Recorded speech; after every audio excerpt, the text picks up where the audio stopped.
আমার স্নেহের ছাত্র ও ছাত্রীরা, এখন আমি তোমাদের জন্য প্রবন্ধ রচনা নিয়ে এসেছি।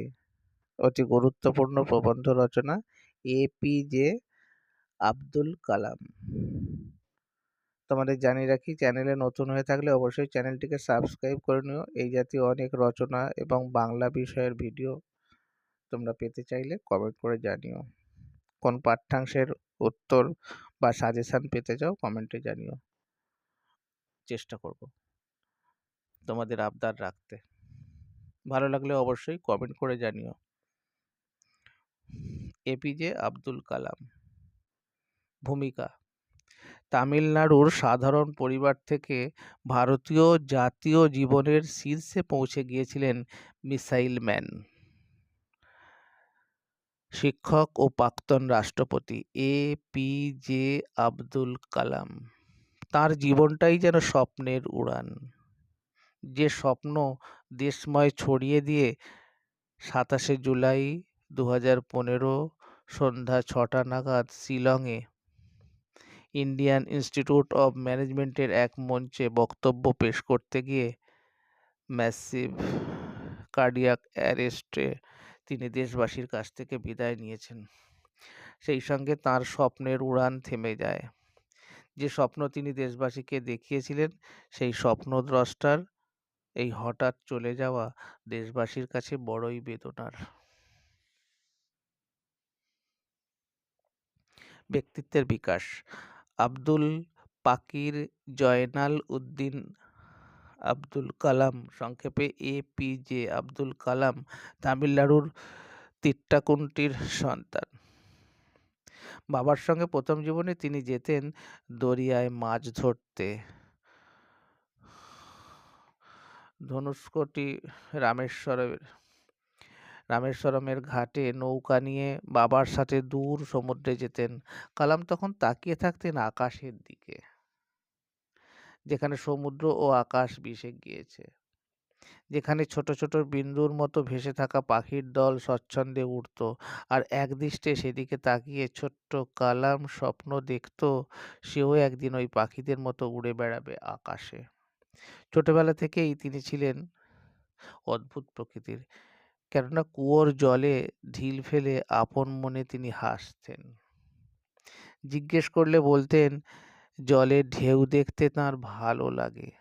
অথচ দারিদ্র্যের মধ্যেও এই স্বপ্ন ও সম্ভাবনা মিলিয়ে যায়নি বলেই তিনি মিসাইল ম্যান রূপে খ্যাতি পেয়েছেন।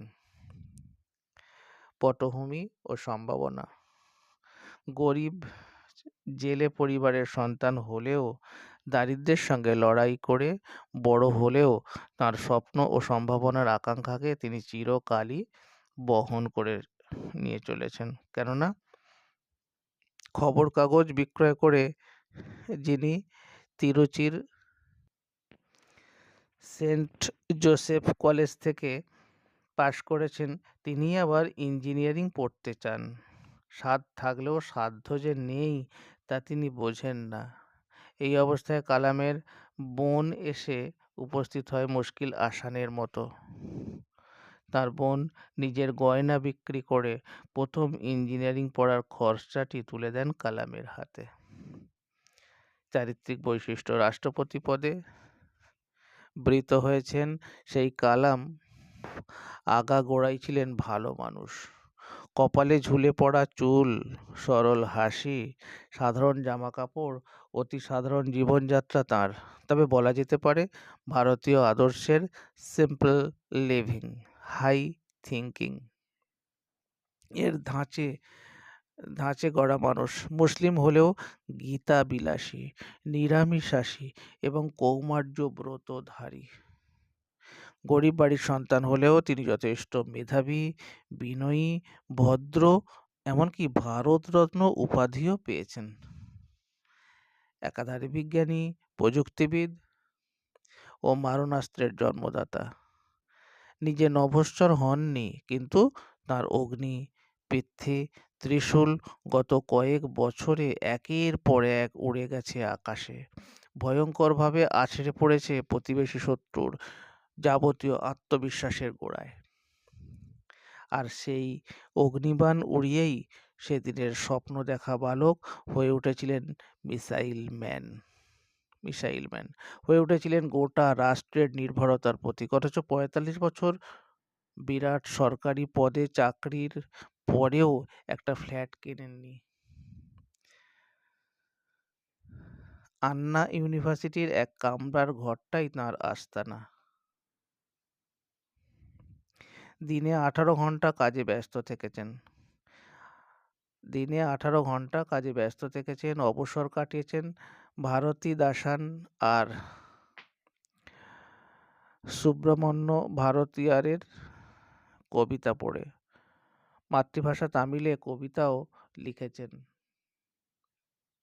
রুদ্রবীণায় শ্রীরাগের ঝঙ্কার তুলে মাঝে মাঝে তিনি হারিয়ে গেছেন নিজের মধ্যে। আবার তিনি এত বড় মাপের মানুষ হয়েও একেবারেই আত্ম-অভিমানী নন, বরং তিনি ঈশ্বর বিশ্বাসী। স্বপ্ন, পথিতযশা, প্রযুক্তিবিদ, নিষ্কলঙ্ক চরিত্র, ঋষিসুলভ জীবনযাত্রার অধিকারী কবি আবুল কালাম ভারতের রাষ্ট্রপতি হয়ে তাঁর ভাষণে বলেছেন, একটি দেশ গঠনের গুরুত্বপূর্ণ উপাদান হল রোগমুক্ত থাকা, সম্পদ উৎপাদনশীলতা, সম্প্রীতিময় জীবন ও মজবুত প্রতিরক্ষা ব্যবস্থা। ভারতবর্ষের সার্বিক উন্নয়ন এবং শিশুদের উজ্জ্বল ভবিষ্যৎ গড়ে দেওয়াই প্রাক্তন রাষ্ট্রপতির উদ্দেশ্য ছিল। ২০০২ থেকে ২০০৭ তিনি ভারতের রাষ্ট্রপতি পদে বৃত ছিলেন। তাঁর পদের যথার্থতা তিনি রক্ষা করেছেন সযত্নে, কেননা তিনি স্বপ্ন দেখিয়েছিলেন মুক্ত ভারত, উন্নত ভারত এবং শক্তিশালী ভারতের। উপসংহার, তিনি মনে করতেন বিদায়ের সময়টা ছোট্ট হওয়া উচিত, খুব ছোট্ট, হলোও তাই। একজন আদ্যোপান্ত শিক্ষক শিক্ষাঙ্গনে বক্তৃতা দিতে দিতেই বিদায় নিলেন। ভারতের পরমাণু গবেষণার অন্যতম পথিকৃৎ কালামের মৃত্যুতে দেশ হারালো এক বিজ্ঞানীকে। ১৯৯৭ সালের ভারতরত্ন প্রাপক রাষ্ট্রপতি, বিজ্ঞান লেখক, মিসাইল ম্যান ভারতবাসীর কাছে রেখে গেলেন তাঁর স্বপ্ন সম্ভাবনাকে, যে স্বপ্নকে এগিয়ে নিয়ে যেতে হবে দেশবাসীকে, এবং তাহলেই তাঁকে শ্রদ্ধা জানানো সার্থক হবে। ভিডিওটা শেষ পর্যন্ত দেখার জন্য তোমাদের অসংখ্য ধন্যবাদ। ভালো লাগলে বন্ধুদের মাঝে শেয়ার করে দিও।